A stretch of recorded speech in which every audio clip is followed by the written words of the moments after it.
10절 같이 합니다. 시작. 이 아이가 자라매 그녀가 그를 파라오의 딸에게로 데려가니 그가 그녀의 아들이 되니라. 그녀가 그의 이름을 모세라 하고 이르되 이는 내가 그를 물속에서 건져내었음이라 하였더라. 이 말씀을 볼 때 왕궁에서는 애를 어느 정도 자랄 때까지는 유모가 다 기르고 다음에 유모의 손에서 떠나서 그러니까 이제 다 크면 이제 저기 되는 그런 이 시스템이죠. 어릴 때 모세는 친부모 자기 친엄마한테서 양육을 받고 젖을 먹었어요. 거기서 신앙교육도 다 받고 그런 상태입니다.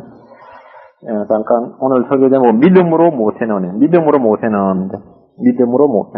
기도하십시다. 위대하시 걸고하신 아버지 하나님 이 말씀에 기름 부어주시고 저희 마음 가운데 참으로 믿음을 심어주시기를 간구합니다. 주님께서 성령으로 저희 이 시간 말씀을 참으로 깊이 새겨지도록 도와주셔서 저희가 매사에 믿음으로 살고 또 매사에 믿음으로 참으로 주님께 영광을 돌릴 수 있도록 해주시고 믿음의 보상을 저희가 얻을 수 있도록 인도해 주시옵소서. 예수 우성 기도합니다. 아멘. 역사가들이 흔히 난세의 영웅이 난다 그러죠. 난세의 영웅이 난다. 난세는 영웅이 필요하다 아니면 난세 영웅이 난다 이렇게 말합니다. 이 원리는 성경 역사에서도 마찬가지입니다. 암흑이 깊을수록 절망과 탄식의 울음소리가 점점 커질수록 구원의 빛은 더욱더 강렬하게 빛나는 법입니다. 주님은 죄와 허물로 종로를 하며 소망의 빛이 없을 때 구원자를 보내주십니다.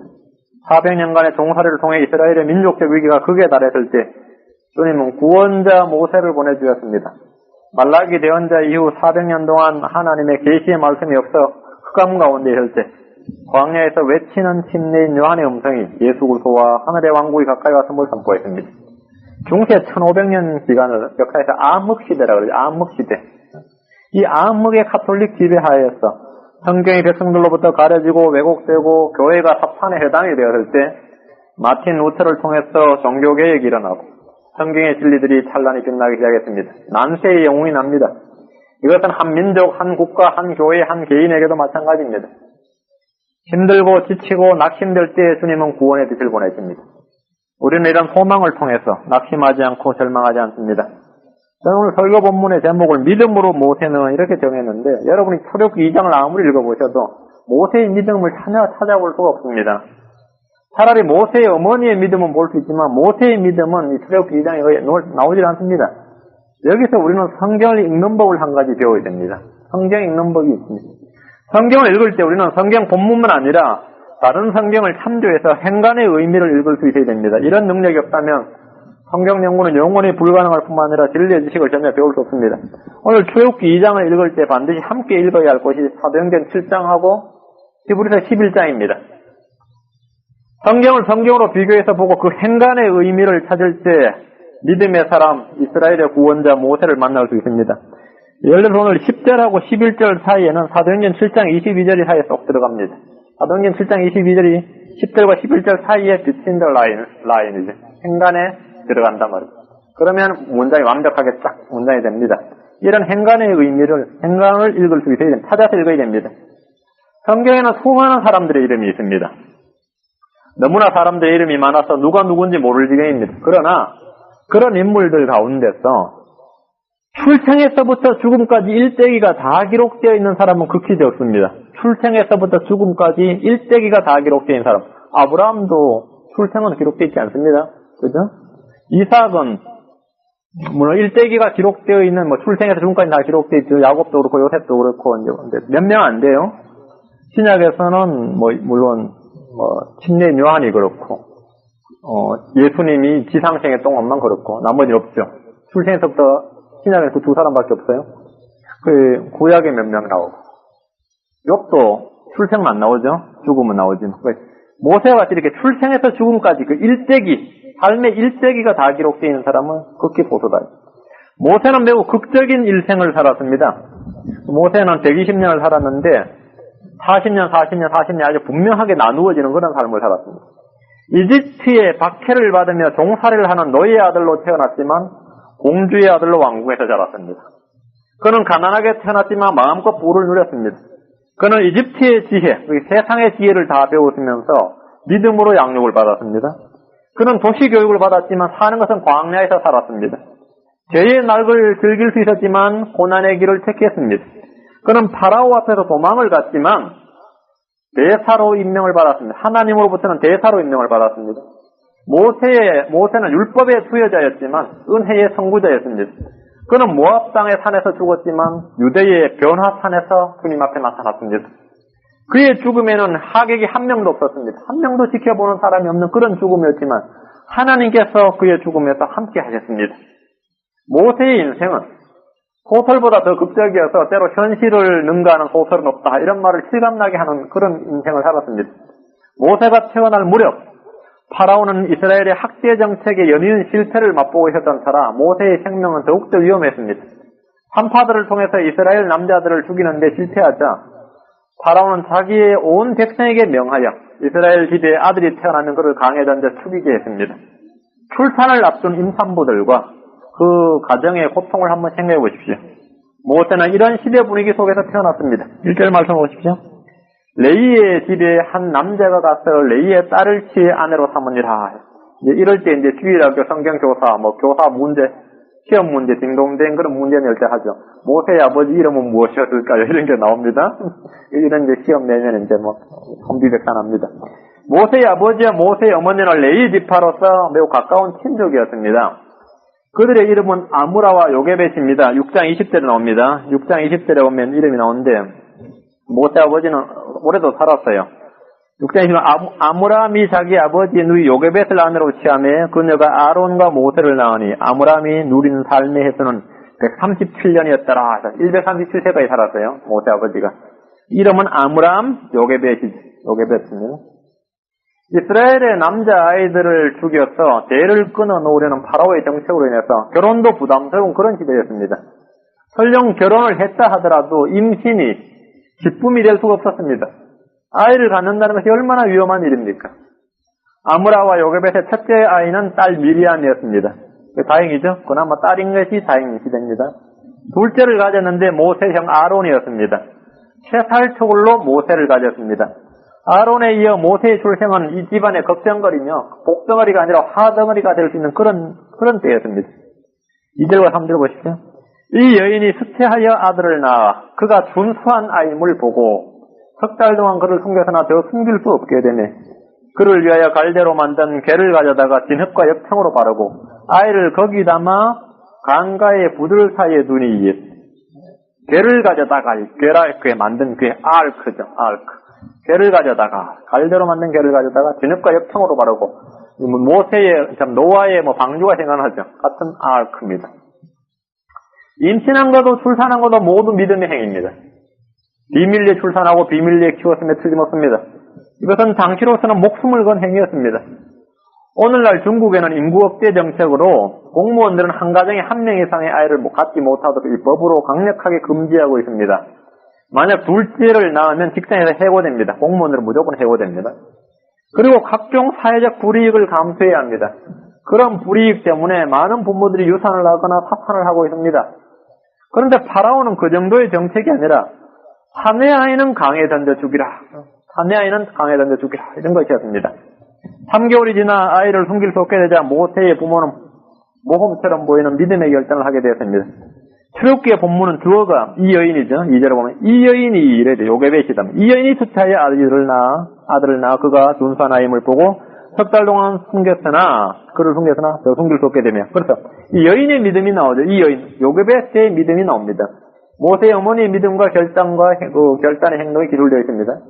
그런데 이 사도행전 7장에 보면 아버지의 믿음이 기록되어 있습니다. 사도행전 7장 20절에는 그때 모세가 태어나는데 그가 심히 아름다움으로 자기 아버지의 집에서 석 달을 양육받다가 사도행전 스데반은 아버지의 믿음이 강조되어 있고 히브리서 11장 23절에는 아버지 어머니 모두의 믿음이 기록되어 있습니다. 히브리서 11장 23절에 믿음으로 모세의 부모는 이렇게 되어 있습니다. 믿음으로 모세의 부모는 그가 태어났을 때 석 달 동안 그를 숨겼으니 이는 아이가 잘생긴 것을 그들이 보고 왕의 명령을 두려워하지 아니하였습니다. 믿음은 그냥 생기는 것이 아닙니다. 믿음은 하나님의 말씀을 들음으로써만 생기는 것입니다. 이들은 하나님과의 깊은 친교가 있었고 주님의 말씀을 공급받는 사람들이었음을 우리는 확실히 알 수 있습니다. 그들은 아브라함과 이삭과 야곱을 통해 약속한 주님의 약속의 말씀을 믿었던 사람들입니다. 그래 모세의 아버지, 모세의 어머니, 모세의 부모는 조상들의 하나님께서 이 땅에서 우리를 약속의 땅으로 건져내 가신다. 400년 동안 그 약속에 기록된 약속의 말씀을 굳게 믿었던 믿음의 사람들이었어요. 그런 대충 이제 점점 가까워오고 있다는 것을 이미 알고 있었던 사람입니다. 모든 사람들이 이스라엘은 이제 이대로 끝내 멸망하고 이집트에서 다 죽게 될 것이란 절망 가운데 있었을지라도 이들은 하나님께서 반드시 이집트 땅에서 인도하여 내주실 하나님을 믿었습니다. 이들은 모세가 이스라엘의 구원자가 될 것이란 사실을 믿었습니다. 하나님은 모세에 대해 이들에게 계시를 주셨음이 틀림없습니다. 후에 모세가 형제들을 돌보려는 마음을 가졌고 자신이 그들의 구원자라고 생각했던 것을 볼 때 어머니로부터 그런 교육을 받았음에 틀림없습니다. 11절에 보면 모세가 장성하여 자기 형제들에게 나가서 그들의 무거운 짐을 보더니 형제들에게 나갔단 말이죠. 형제들 나가서 자신이 형제들한테 무언가를 하겠다고 이런 결심을 하고 이런 행동을 취한 것을 볼 때 모세의 출생에는 벌써 모세의 부모가 모세가 어떤 아이가 될 것이다. 이것을 이미 하나님부터 이 말씀을 받았습니다. 왜냐하면 믿음으로 했던 믿음은 말씀을 들음으로써 오기 때문입니다. 모세를 석 달 동안 숨기고 갈대에 만든 궤에 담아서 강가의 부들 사이에 두는 일은 주님께서 직접적인 가르침의 결과였습니다. 그들은 단지 주님의 지시에 순종한 것입니다. 형제나 여러분 가운데 모세의 출중한 용모로 인해서 모세의 부모가 모세를 숨겼다고 생각하는 분들 였기 바랍니다. 모세의 부모가 천우신조의 마음으로 도박을 하는 심정으로 아이를 강물에 둔 것이 아닙니다. 모세의 부모는 느낌이나 감정으로 행동한 것이 아니라 믿음으로 행동했습니다. 믿음으로 숨겼고 믿음으로 아이를 강에 내놓은 겁니다. 오히려 이들은 자식에 대한 애정을 거스르고 부모로서의 타고난 감정을 믿음으로 이겨내고 순종하기 힘든 하나님의 말씀에 순종한 것입니다. 여기서 우리는 동일한 믿음을 가진 부부, 같은 믿음을 가진 가정이 얼마나 소중한지 금방 알 수 있습니다. 이런 상황에서 인물 좋은 부인이 무슨 소용이 있고 돈 많은 아버지가 무슨 소용이 있겠습니까? 그래봐야 이집트의 종살이에 불과합니다. 아므람과 요게벳은 같은 믿음으로 진리의 지식에 따라 살았습니다. 베드로전서 3장 7절에 남편들아 이와 같이 너희도 지식에 따라 아내와 동거하고 지식에 따라 아내와 동거하고 이 모세의 부모는 그렇게 지식에 따라 동거했습니다. 하나님의 지혜는 놀라운 것입니다. 아이들을 강에 던지는 것은 파라오의 명령이었습니다. 아므람과 요게벳은 모세를 죽음의 강으로 데려갔습니다. 원래 거기 던져야 할 곳으로 데려간 것입니다. 모세는 산에서 발견되거나 동굴에서 발견되지 않았습니다. 강물에서 히브리 사내 아이를 건졌다면 이는 누가 보아도 문제될 것이 없을 것입니다. 모세는 죽음의 강 위에 있었지만 죄 안에 있음으로 인해서 안전했습니다. 괴는 노아의 방주를 생각하게 합니다. 괴란 단어는 언약궤와 동일한 같은 단어입니다. 죽음의 강에서 건짐을 받는 모세를 통해서 우리는 사망의 강에서 구원받는 그리스도인들의 모습을 볼 수 있습니다. 4절 보십시오. 그의 누이가 그에게 무슨 일이 일어났는지 알아보려고 멀리 서 있더라. 미리암은 동생 모세에게 무슨 일이 일어나는지 보기 위해서 멀리서 관찰하고 있었습니다. 모세는 버려진 것 같지만 그를 눈동자처럼 지키고 돌보는 눈과 손길이 있었습니다. 말씀을 믿는 신자는 내버려진 것 같고 비참해 보일 때 하나님은 누군가를 통해서 우리를 지켜보시고 우리와 가장 가까운 곳에 계십니다. 5절에서 9절입니다. 파라오의 딸이 강에서 목욕하러 내려오고 그녀의 시녀들은 강가를 거닐 때에 그녀가 부들 사이에서 그 궤를 보고 자기 시녀를 보내어 가져오게 하니라. 그녀가 그 궤를 열고 아이를 보니 보라 아기가 울더라. 이에 그녀가 그를 불쌍히 여기어 이르되 이는 히브리 사람의 아이들 가운데 하나로다 하니 그의 누이가 파라오의 딸에게 이르되 내가 가서 당신을 위하여 히브리 여인 중에서 유모를 불러다가 이 아이에게 젖을 먹이게 하리까 하며 파라오의 딸이 그녀에게 이르되 가라 하거늘 이 소녀가 가서 그 아이의 어머니를 불러오니라. 파라오의 딸이 그녀에게 이르되 이 아이를 데려다가 나를 위하여 젖을 먹이라. 내가 내 삭슬 주리라 하니 그 여인이 아이를 데려다가 젖을 먹이니라. 자기 아이 자기 젖 주면서 돈 받는 사람이요 모세 엄마가 처음일 겁니다. 그죠? 기가 막히죠, 이 사건이. 기가 막힌 사건이죠. 그 영화나 이런 데 보면은, 모세나 10개 같은 영화에 보면, 모세의 엄마가, 미리암하고 모세 아버지하고 보면, 그 파라오의 딸이 저기서 노는 걸 보고 위에서 이렇게 의도적으로 이렇게 하는 걸로 그래 그려져 있는데, 그렇지 않습니다. 이미 괴를 흐르고 나는데, 5절 보면 파라오의 딸이 강에서 목욕하러 내려오고, 이래 돼 있죠. 하나님 계속 움직이신 것입니다. 파라오의 딸이 강에서 목욕하러 내려온 것은 우연한 일이 아닙니다. 모든 일은 다 주님을 위해 존재하며 주님을 위해서 일어납니다.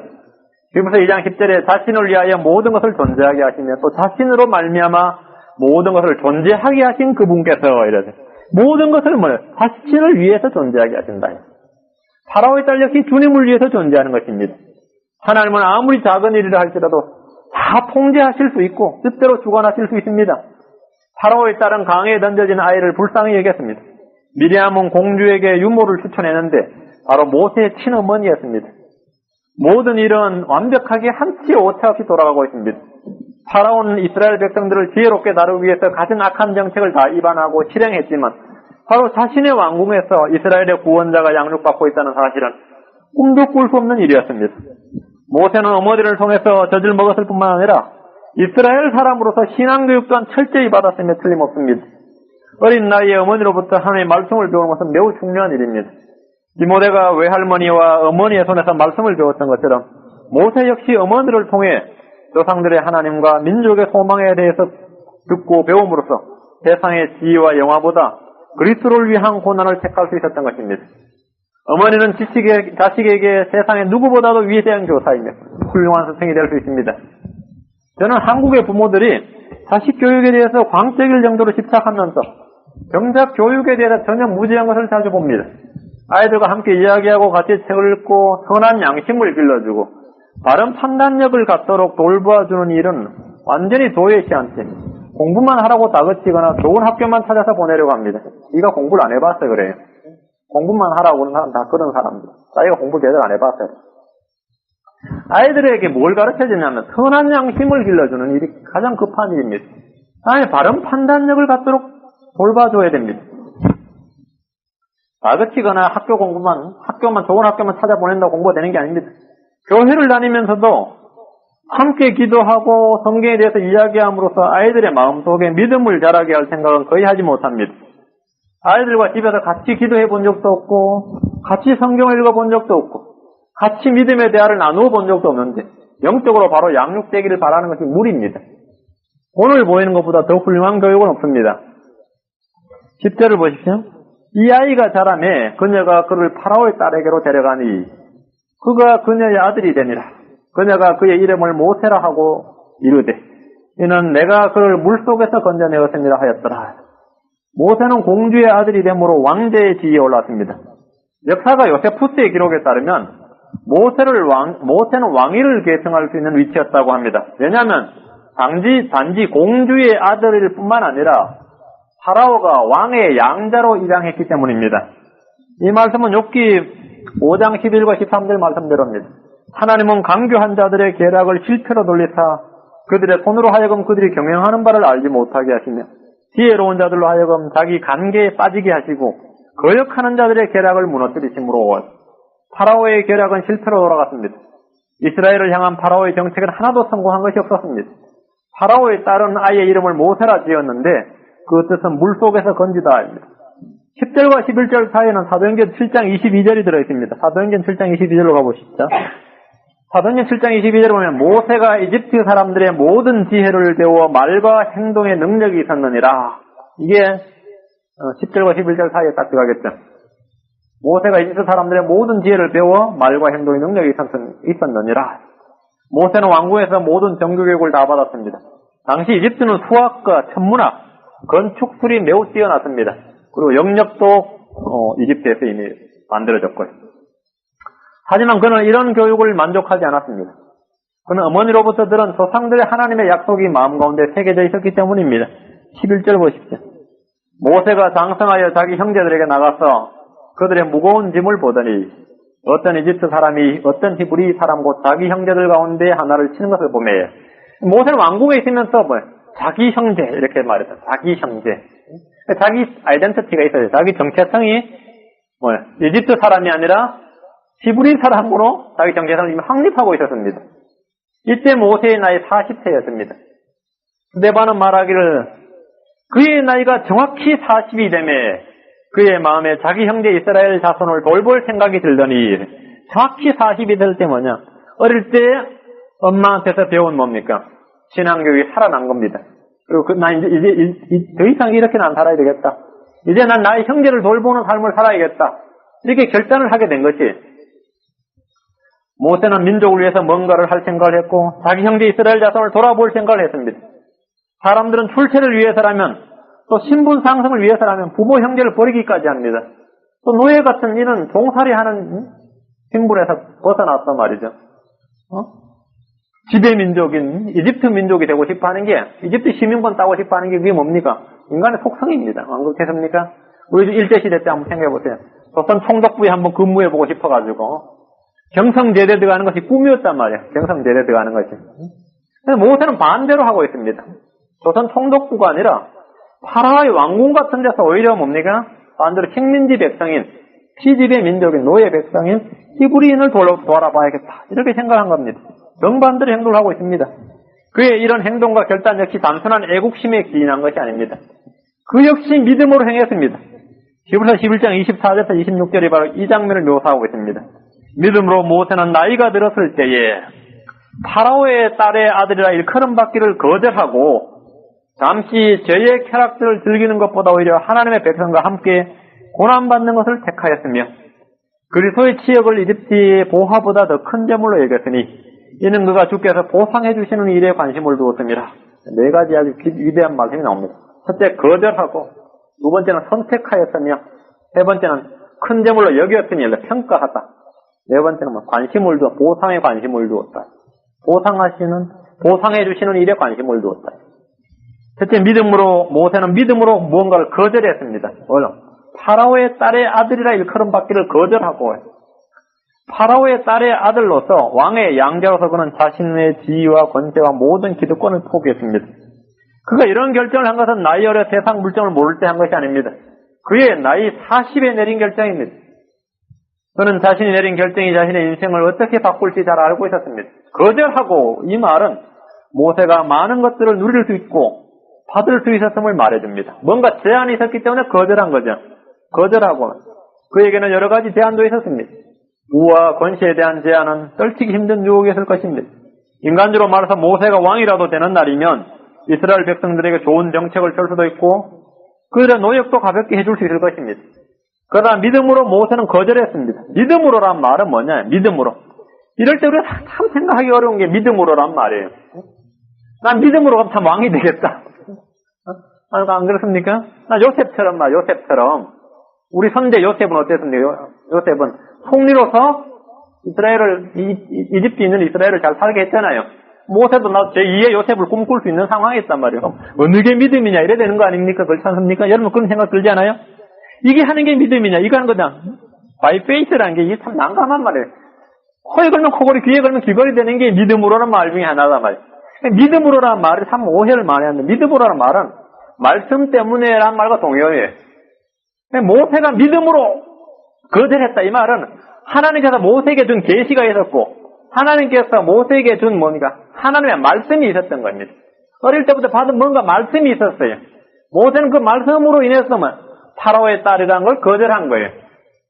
내가 그 말씀 때문에 어떤 선택을 하게 되는 것을 믿음으로라고 말하는 겁니다. 믿음으로. 말씀에 대한 근거가 전혀 없이 뭘 하는 것은 그 믿음으로가 아닙니다. 믿음으로 말씀 때문에 거절했어요. 말씀 때문에 자신 인간적인 생각을 거절한 겁니다. 자신의 다른 여러 가지 좋은 향상된 아이디어가 많이 있을 수 있지 않습니까? 백성을 위해서. 그런 걸 거절한 건 뭐냐? 말씀 때문에, 자신이 받은 무언가의 말씀 때문에. 오늘날 신자들은 작은 호의나 뇌물도 거절하지 못해서 죄의 늪에 빠졌습니다. 세상 사람들은 사소한 제안에도 놓으라고 거절하지 못함으로써 성도로서의 간증을 다 잃어버립니다. 신문에 보면 장관직을 거절한 사람의 이야기도 가끔 나오고 우리나라도 총리직을 거절한 사람들 이야기가 많이 나옵니다. 인사청문회를 하니까 다 틀어버리니까 청문회 나가기 싫어가지고 총리직을 다 고사했다 이런 이야기를 많이 들었습니다. 총리직을 거절한 사람. 근데 총리직을 거절하든 장관직을 거절하든 아니면 대학의 총장직을 거절하든지 그들이 한 거절에는 대가가 지불되지 않습니다. 더 좋은 기회를 그냥 포기한 것에 그냥 지나지 그걸로 인해서 참혹한 어떤 반대급부는 오지 않죠. 모세는 거절함으로써 그냥 인품이 훌륭한 사람, 왕자리도 거절한 사람 이런 겸손한 사람이 아니고 반대급부가 아주 노예가 되는 거예요. 히브리 백성이 돼야 돼요. 히브리 백성. 그들은 믿음으로 거절한 것이 아니죠. 반면 모세는 믿음으로 거절했습니다. 믿음으로 거절했어요. 둘째, 믿음으로 모세는 선택을 했습니다. 잠시 죄의 쾌락들을 즐기는 것보다 오히려 하나님의 백성과 함께 고난받는 것을 택하였으며, 거절만 하고 끝이면 좋지만 일단 뭔가를 선택을 해야 되는데 함께 고난받는 것, 하나님의 백성과 함께 고난받는 것, 이 말이 중요합니다. 모세는 뭐냐? 히브리 민족이 자기 백성이 하나님의 백성이라는 사실을 분명히 알고 있었다는 겁니다. 사실 이 결정을 내릴 때 우리 백성은 지금 이집트에서 지금 종살이를 하고 있지만 하나님의 백성이다, 이걸 인식하고 있었어요. 난 하나님의 백성이니까 이집트의 백성이 아니라 세상 백성이 아니라 하나님의 백성과 그러면 난 고난을 받겠다, 이렇게 선택을 한 겁니다. 세상에서 쾌락을 즐기는 것, 세상에서 잠시 죄의 쾌락을 즐기는 것보다 오히려 하나님의 백성과 함께 고난받는 걸 택하겠다. 우리가 이 정체성이 굉장히 중요한 성도들이, 나는 그리스도인으로서 하나님의 백성이다, 난 하나님의 자녀다, 난 예수 그리스도의 친구다, 예수 그리스도의 신부가 될 사람이다, 이런 정체성이 굉장히 중요한 거죠. 모세는 어쩔 수 없이 정치적 선택을 한 것이 아니라 자발적으로 선택을 했습니다. 믿음의 선택이. 이것은 탁월한 선택이었습니다. 우리 주님 역시 이 땅에 태어나셨을 때 악을 버리고 선을 택할 줄 아셨습니다. 악을 버리고 선을 택할 줄 안다. 악을 거절하고 선을 택할 줄 아셨어요. 많은 사람들이 이 선택의 문제에서 무너집니다. 우리는 어떻게 이런 선택을 할 수 있게 되는가 생각해 봐야 됩니다. 예수님께서 이 땅에 태어나셨을 때 악을 거절하고 선을 택할 줄 알았다 그래서요. 이사야 7장 14절에 보면 그가 버터와 꿀을 먹음으로 악을 거절하며 선을 택할 줄 알게 되리니, 그는 예수님이에요. 성육신하신 예수님이죠. 그가 버터와 꿀을 먹음으로 악을 거절하며 선을 택할 줄 알게 되리니, 버터와 꿀은 성령과 말씀을 예표합니다. 모세는 40년간의 왕궁 생활을 통해서 그것은 잠시 동안의 죄의 쾌락들에 불과함을 깊이 깨달았습니다. 그는 인생의 참된 가치는 그런 편안하고 사치스러운 왕궁의 왕자 생활이 아니라 하나님의 백성과 함께 고난받는 것이라는 사실을 알았습니다. 성령과 말씀의 조명 없이는 절대 할 수 없는 선택입니다. 영적 성장 없이는 도저히 내릴 수 없는 선택입니다. 우리는 어떻습니까? 여러분은 무엇을 거절하고 무엇을 선택했습니까?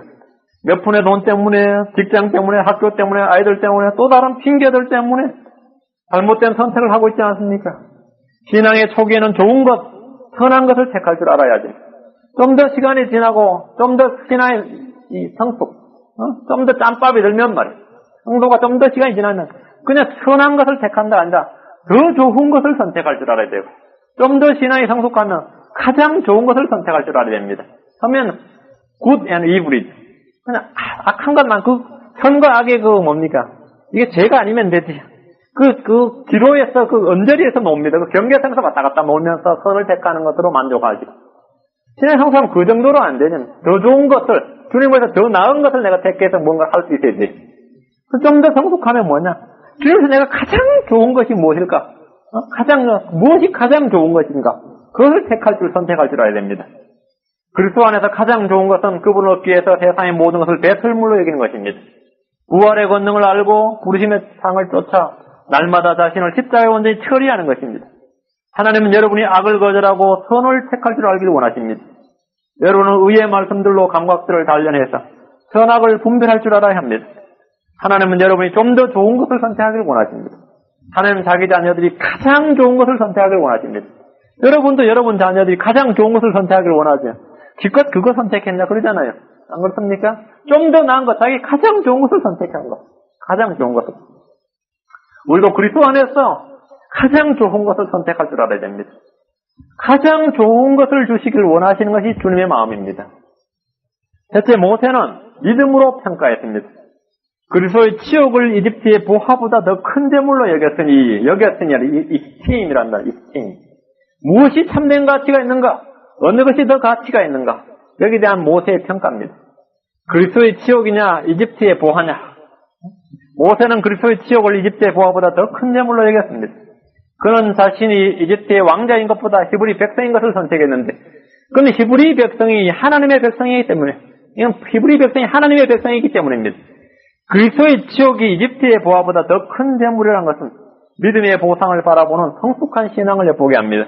모세의 바른 가치관, 바른 영적인 가치관을 소유하고 있었다는 뜻입니다. 그래서 그리스도의 치욕이라 그러니까 자꾸 사람들이 예수 그리스도의 치욕이라고 생각을 하는데, 그런 관주를 많이 달고 그런 주석서들이 많습니다. 그런데 그래서 그리스도의 치욕을 이집트의 보화보다 더 큰 재물로 여겼으니 하는 말은 그리스도는 그냥 기름 부음 받은 자란 뜻이에요. 구원자, 기름 부음 받은 자가 받게 될 치욕이란 뜻입니다. 한마디만 자신이 받게 될 치욕이라는 거예요. 이 모세는 벌써 자신이 이스라엘의 기름 부음 받은 자가 될 것이고 이스라엘의 구원자가 될 것이라는 사실을 어릴 때부터 벌써 어머니한테 교육을 받았고 자신 하나님으로부터 벌써 그 계시를 받고 있었던 상태예요. 자신의 사명, 자신의 할 일을 깨닫고 있었다는 뜻입니다. 그리스도의 치욕을 자신이 그렇게 해서 받을 치욕이 이집트의 보화보다 왕자로서 누릴 수 있는 어떤 보화나 그런 것보다 더 큰 재물로 여겼다 이 말입니다. 모세는 예수 그리스도의 치욕이 아니라 자신이 하나님의 택함 받은 자로서 받게 될 치욕을 말합니다. 사실은 모든 성도들도 다 그리스도의 치욕을 받아야 됩니다. 모든 성도는 다 기름 부음 받은 자죠. 그렇지 않습니까? 너희 안에 기름 부음 받음이 있나니 했단 말이에요. 성도는 다 성령의 기름 부음 받은 자들이에요. 오늘 그리스도의 치욕을 우리가 받을 성도의 치욕을 이집트의 보화보다 세상의 보화보다 더 큰 재물로 여길 줄 알아야 돼요. 모든 성도는 다 모세와 같은 이런 평가, 이런 가치관을 소유한 사람들이어야 됩니다. 물론 당연히 예수 그리스도께서 우리 본으로 보여주셨고 그 치욕 받은 치욕이라든가 그 받은 고난이라든가 이것은 이미 본으로 보여주셨기 때문에 전혀 이상할 것도 어려울 것도 없지만 우리는 당연히 이 말씀대로 그리스도의 치욕을 이집트의 보화보다 더 큰 재물로 여겨야 됩니다. 넷째, 모세는 주님의 보상을 믿었습니다. 모세는 이 모든 일에 대해 하나님으로부터 받은 말씀이 있었음이 틀림없습니다. 모세는 믿음으로 거절했고 믿음으로 선택했고 믿음으로 평가했으며 믿음으로 보상을 받았습니다. 믿음으로. 하나님 말씀이 있어야 믿음이 있는 거니까요. 믿음으로. 히브리서 11장 26절에 이는 그가 주께서 보상해 주시는 일에 관심을 두었습니다. 주께서 보상해 주시는 일에 관심을 두었습니다. 여기서 우리는 행동의 동기와 목적이 무엇인지 알 수 있습니다. 그리스도인들은 모두 주님이 우리에게 주실 상급에 관심을 두어야 합니다. 이 땅에서 잠시 보이다가 사라지는 것들이 아니라 영원한 것들, 저 하늘의 보화에 애착을 두고 관심을 두십시오. 예를 들어 상을 향해 달려가는 바울을 한번 생각해보세요. 상을 향해서 달려간다 그랬죠. 또 믿음의 경주라고 할 때 뭡니까? 믿음의 경주는 보상이 있으니까 달리는 거 아니에요. 상을 받기 위해서 절제한다 그랬어요. 또 영광의 면류관, 의의 왕관이 나에게 준비되어 있나니. 이런 뭐는 상급을 바라고 달려가는 거예요. 주께서 보상해 주시는 일에 관심을 두는 건 주께서 보상해 주시는 일에 관심을 둔다. 히브리서 11장 6절에서 믿음의 정의할 때도 뭡니까? 주께서 뭐 하시는 분이라고 그랬습니까? 주께서 이거 다 외우고 있어야 되는 구절입니다. 주께서 뭐 하시는 분입니까?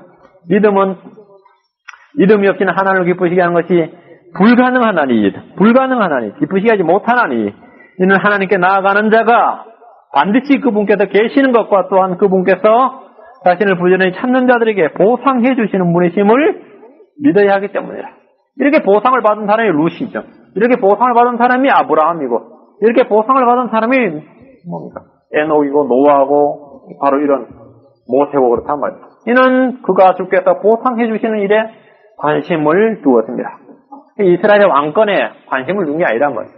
이스라엘 재물에 관심을 둔 것도 아니고 자신의 명예에 관심을 둔 것이 아니라 이스라엘 하나님이 보상해 주시는 일에 관심을 두었다. 이것이 행동의 동기와 목적이었다. 11절과 12절 보겠습니다. 모세가 장성하여 자기 형제들에게 나가서 그들의 무거운 짐을 보더니, 이렇게 이제 결단을 한 겁니다. 이제 행동의 옮깁니다.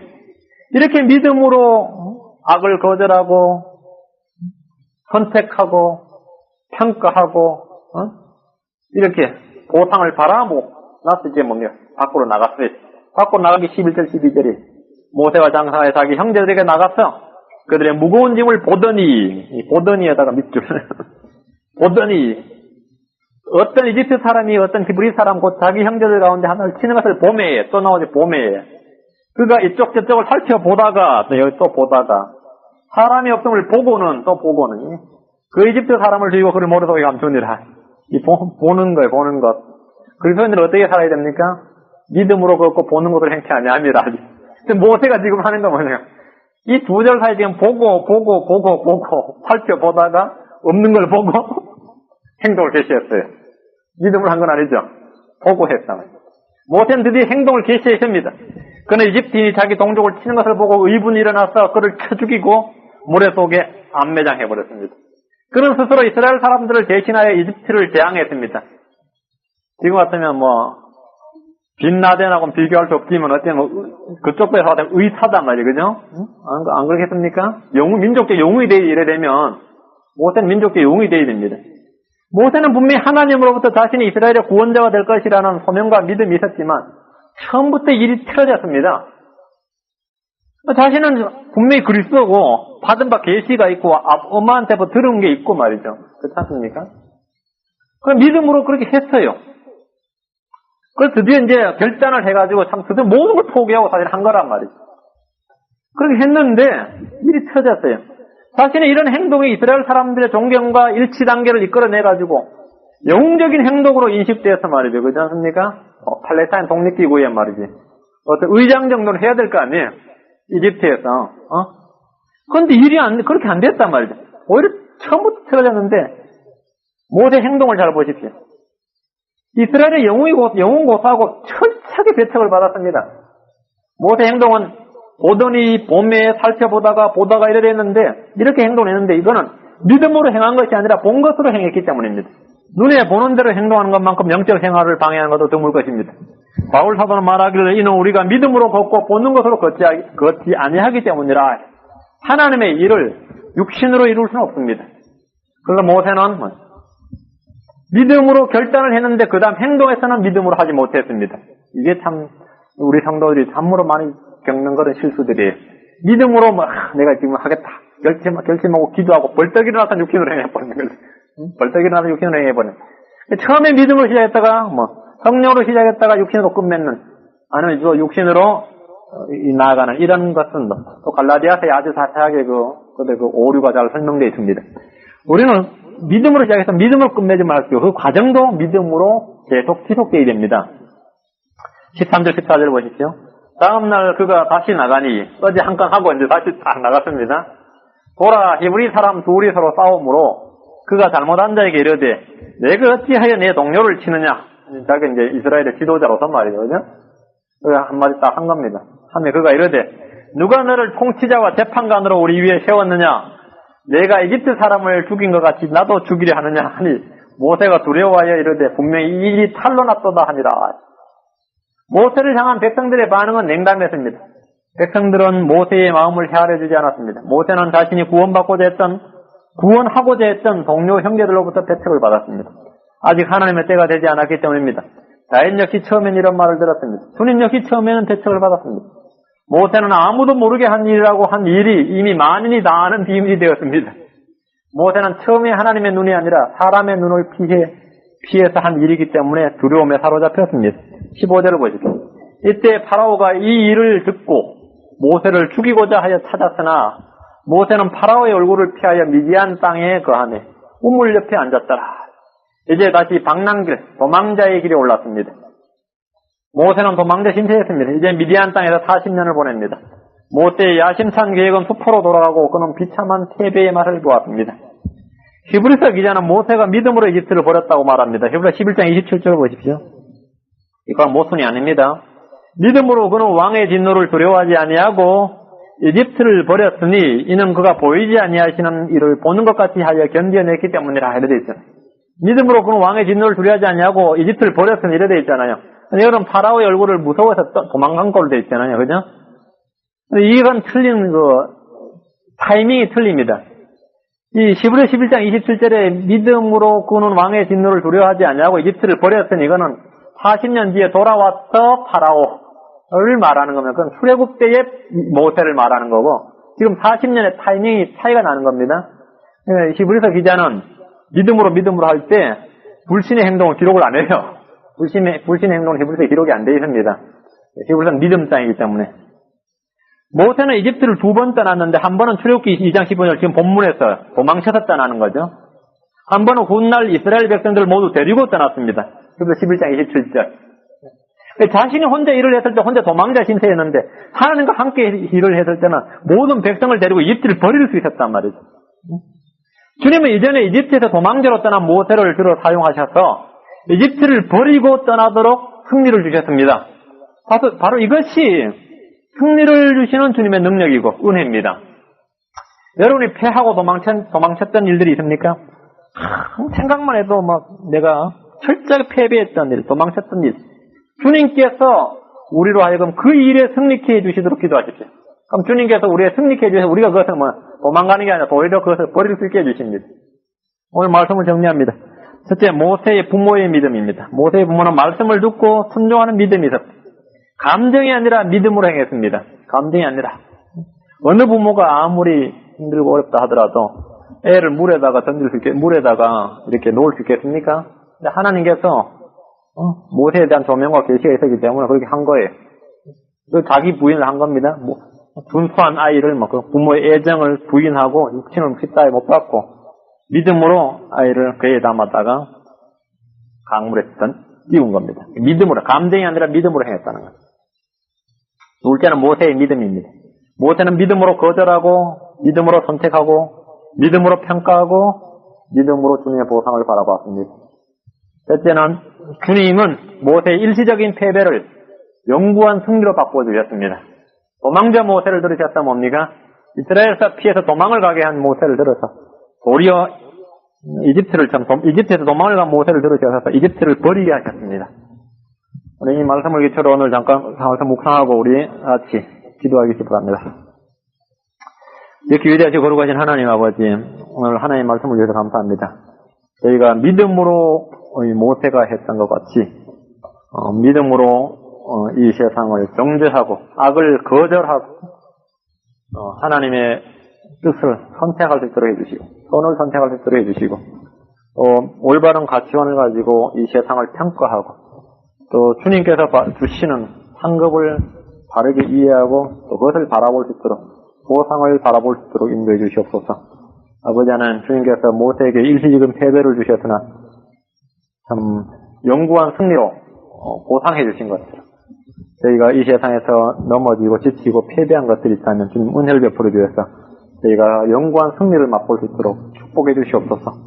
저희 모든 성도들이 참 저희 모세와 같은 이런 믿음의 결단을 할 수 있는 성도들이 되도록 축복해 주시길 간구하는 예수 그리스도 기도합니다. 아멘.